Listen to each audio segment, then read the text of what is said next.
different phone. Funny noises when I press buttons.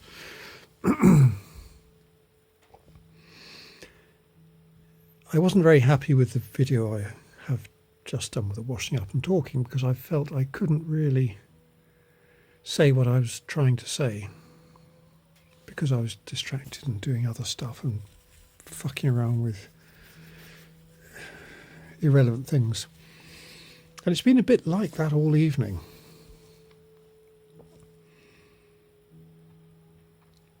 A bit of background: I've been away for 3 days seeing my father. I've got back yesterday evening, and there's a lot of stuff I brought back that has to be put away, which I haven't dealt with yet, only some of it. So there's stuff everywhere, and the stuff that's here always already, which a good part of it's mine, so I can't blame someone else for that. And everything's just very unsatisfactory. And the day hadn't been too bad. I hadn't done much, but I had been reasonably content. And then come the evening, it's that situation where everything you touch turns to shit. It just feels like that this evening. So the video wasn't very satisfactory, partly because everything I was touching was turning to shit, and I'm talking too quickly. I need to be aware, I need to be aware of not sniffing when I'm talking. But not only of talking too quickly, but of enunciating clearly and not forcing my voice. Perhaps I ought to put a pencil in between my teeth when I'm talking, but I wouldn't. I need to be able to try and be reasonably clear, and that would just be showing off. So my father, what was I trying to say in the previous video?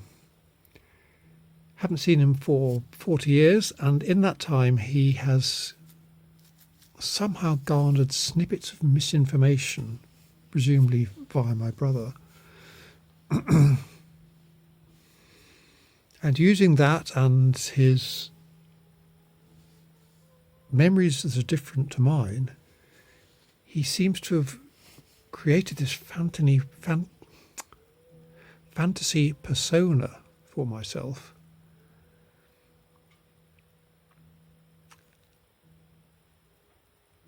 And in it, or with it, is the idea that I was the child he was closest to.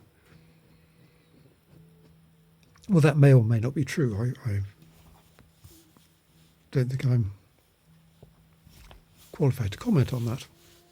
But a lot of the stuff he's coming up with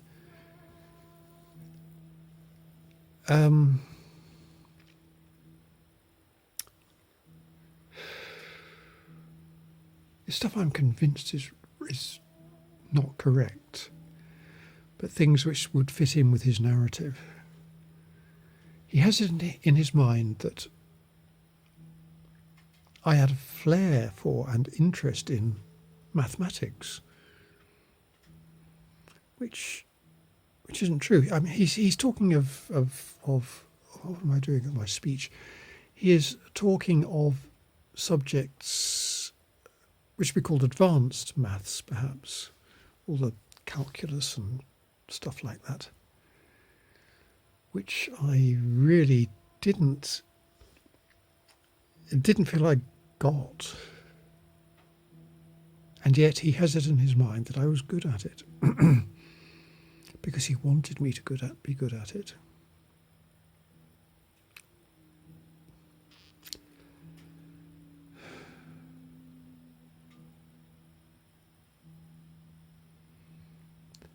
That is one example. What was the other one that came up?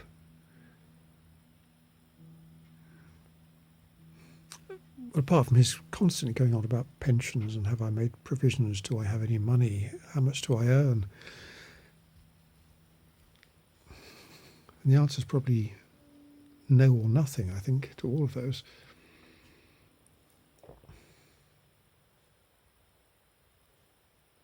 Damn, there were other fantasy things that he seems to have created for me, memories that I might have alluded to in the other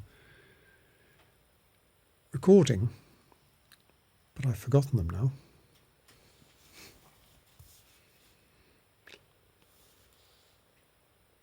I would have to say that there is some sort of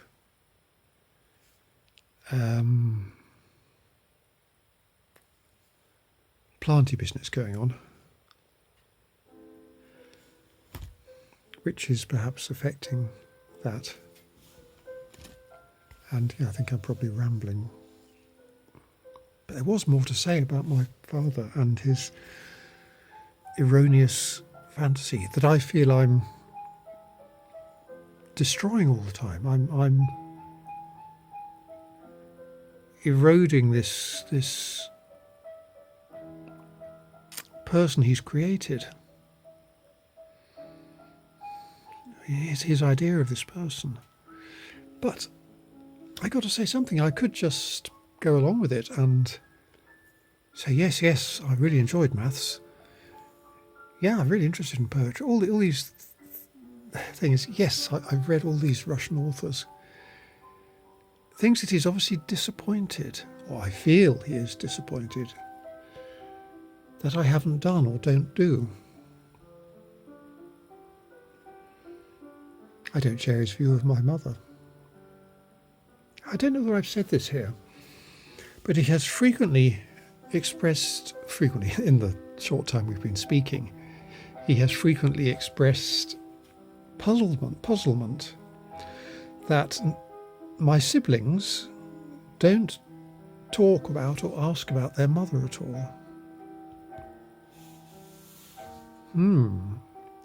And including me in that.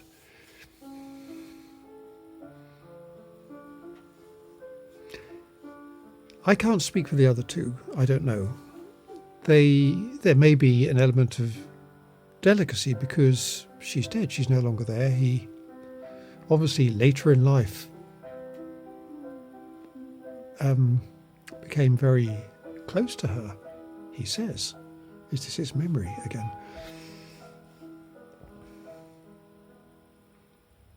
So I think there is perhaps a bit of sensitivity about mentioning her. On my part, possibly on theirs, I don't know. But the other big thing for me is that I don't have his fond memories. He refers to her and her attachment or devotion to me, and I think I never saw that. It's not what it was like. He was telling a story about his mother, who was a poisonous bitch. I knew she was, but I didn't realise she was as bad as he has told me in these last weeks, months, whatever. He was telling me a story about her, how he had at school, through his school years, become, was he head boy or something at his school? But he had a blazer which had his colours for rowing and captain of house, that's what he was, and various sports captain things which show up as decoration or colours on the blazer, and how he was very attached to and very proud of this. And his mother just threw it away one day. And how that showed what sort of person she was.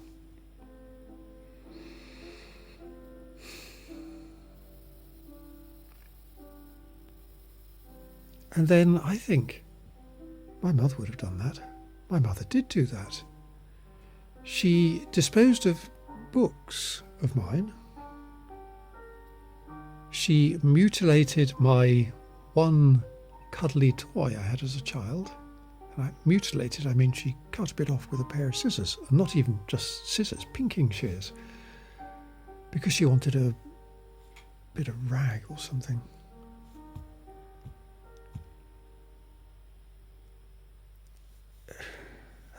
The spiteful and vindictive comments she made, things that were designed to hurt and undermine me and mock me.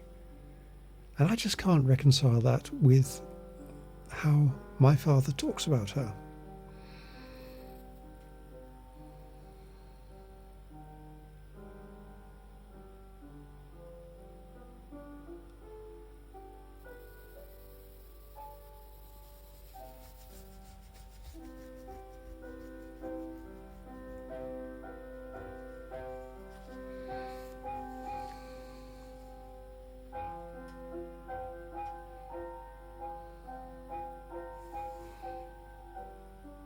There are lots of instances. I might have talked to them about some of them before on this channel.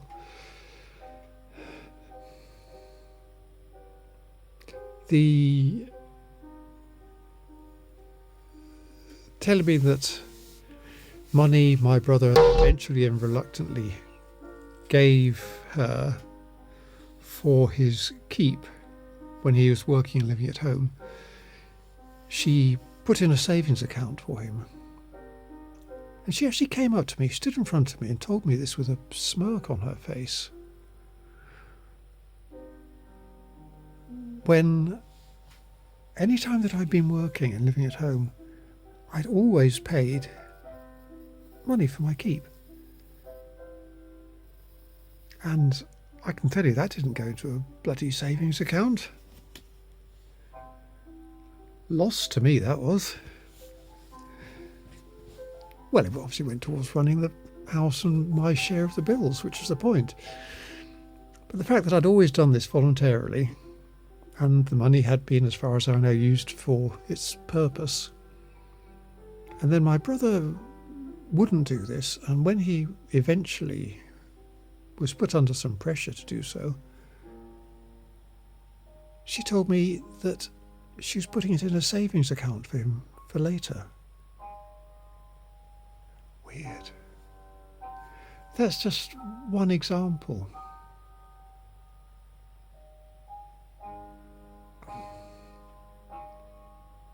So many things she did that were just spiteful and vindictive, or at least they appeared so to me. And it really doesn't fit in with how he has described her. Because in the last probably inaudible video, I think I said that I never felt they got on. I always felt there was hostility and tension. They didn't actually like one another. And I had probably arrived at the conclusion, I don't know whether anyone else had actually said this, or whether it was just me, that they were only staying together for the sake of the children. And then he tells me how happy they were and how they got on well and how wonderful she was. And when we were growing up, we didn't have any money, which I think did cause some tension between them.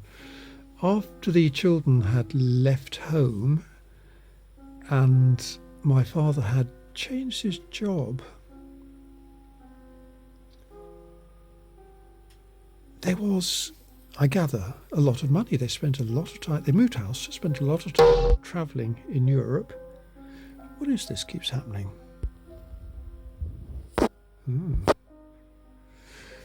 Travelling in Europe, long holidays.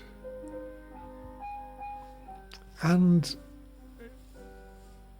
is this what happened? Did we go, they had suddenly a disposable income because change of circumstances other than supporting children? And that's one of the reasons that I was so insistent that I contributed when I was working. It's because I was aware there wasn't money.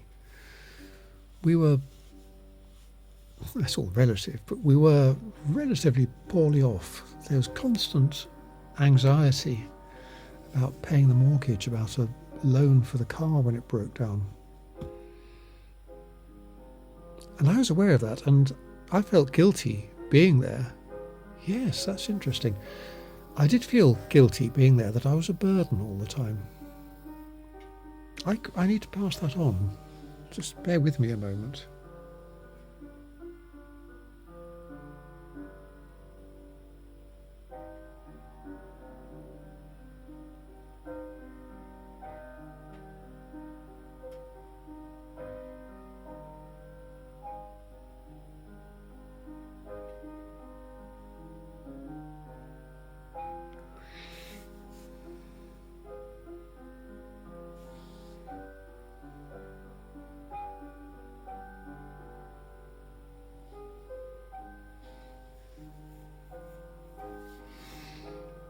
I don't know whether this is a share or a right one.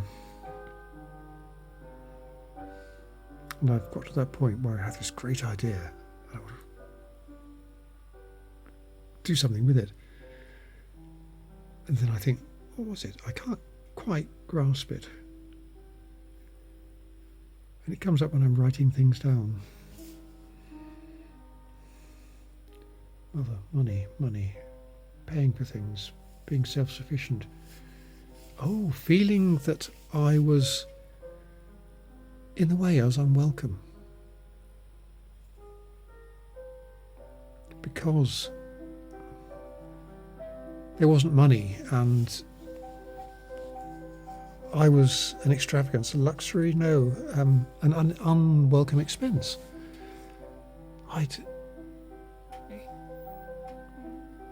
Hence my need to pay for everything as far as I can. Reluctant to take money from my parents. And so we've had this awkward thing whereby he tries to force money on it for accommodation when I visited, saying that, he pays for my sister's flight and her accommodation when she comes over. Well, so what? That's none of my business. And I know that my brother will, yes, I know he's very helpful, and I've been told that repeatedly, how he's their lifeline, my father's lifeline.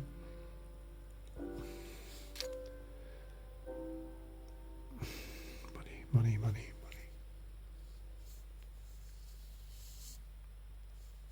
Yes, I'm sure he is accepting help from my father in some ways, but I have never done this. I've always found that impossible. And I don't think he understands why I'm reluctant to take this money that he offers. And it has caused a slight falling out between us, an atmosphere, a tension. He probably sees it as being ungrateful. I see it as my need for independence that I've always had, and which possibly stems from the fact that I felt, through my mother's attitude, I don't know, that I was always a burden. I was in the way and a burden.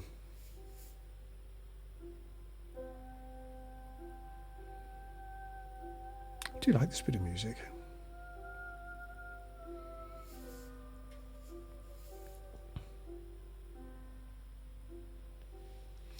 The idea of taking money from my father to pay for something that I would pay for myself is one that I find it difficult to deal with. Now my friend has just said, take the money and make him happy. It goes a bit deeper than that.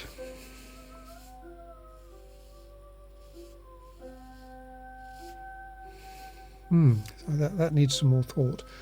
But I think I'm getting to a point where I am not being very coherent. What did I have to say about father, visiting father? His idea of who I am that is not who I am. The need to be honest and tell him that, rather than just pretend that I am this mythical person.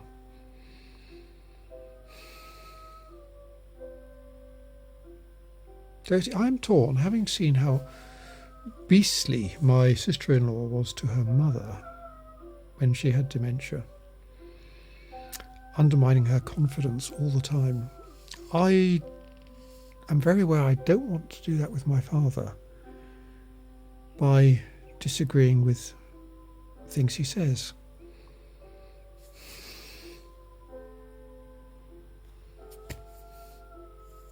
Now, Janet would, my late sister-in-law, would disagree with things and contradict her mother on trivial, irrelevant things that didn't actually make any difference to anything, other than the fact that they were things that made my sister-in-law look good and important if she kept them to herself rather than shared them with her mother. Am I doing the same?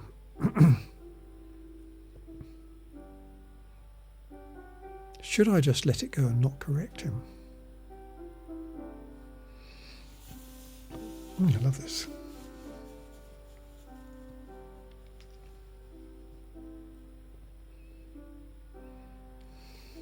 Do I live a lie? No, I can't do that. Again, my friend is adamant. And I do agree with her. I can't just pretend to be who he wants me to be and to go along with things he says which I know are wrong. I'm not doing this, like Janet, to make myself look good. I think Janet had no problem with lying and being untruthful if it could be used to make herself look good. But I'm digressing into an attack on my late sister-in-law. Does that mean she wants to talk to me? Maybe think about that for a moment, in a moment, if I can remember. If I can remember what I was saying now.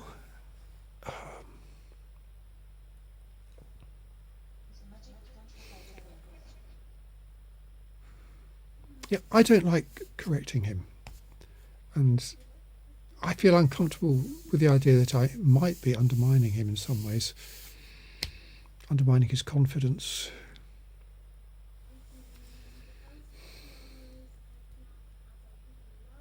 I'm aware of that.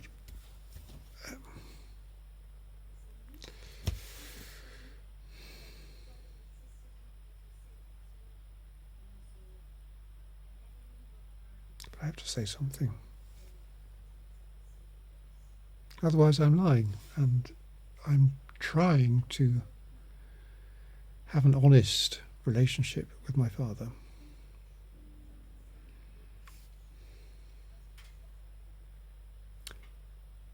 Even if there are some things that it's difficult to talk about, for example, my mother.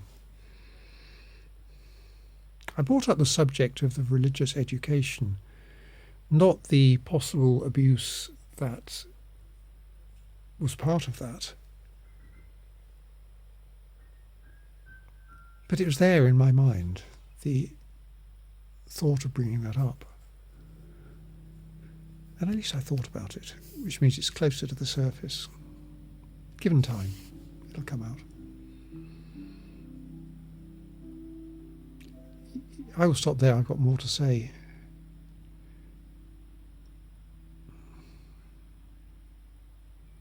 But I will stop. The problem partly is because uploading. At 24 minutes, it'll take a day and a half to upload this unless I go out somewhere. And I'm very much aware of that. And if I don't upload it, what's the point? Well, every point, because I don't do this for you. Hi there. I do it for myself.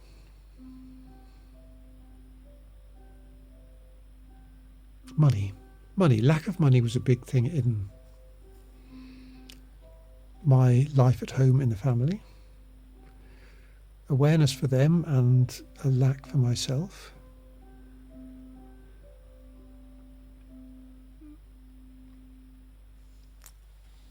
But my father is aware of that, the lack in the youth, and also in my youth. the fact that it changed and he got much better off.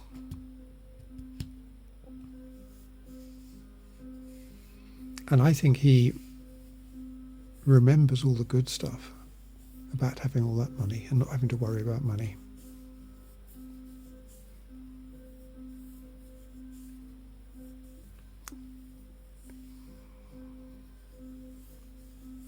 Don't know where that came from or why that came up there. Money, boring.